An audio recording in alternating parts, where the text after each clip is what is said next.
want to talk about where conflict comes from, or the sources of conflict. So there are three basic sources. The first one is difference of information. I know something that you don't know, which is why we're thinking different solutions will work, or vice versa, right? They know something you don't know.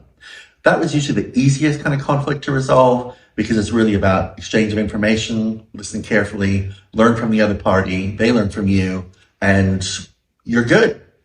The second type is difference of interests.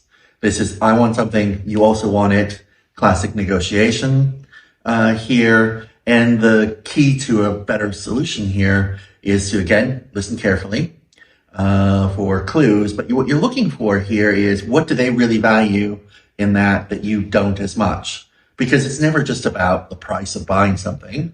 It's also about timing, terms, other things that can be thrown into the deal, etc. So if you find things that are really valuable to you, get more of that, give up some of the other stuff.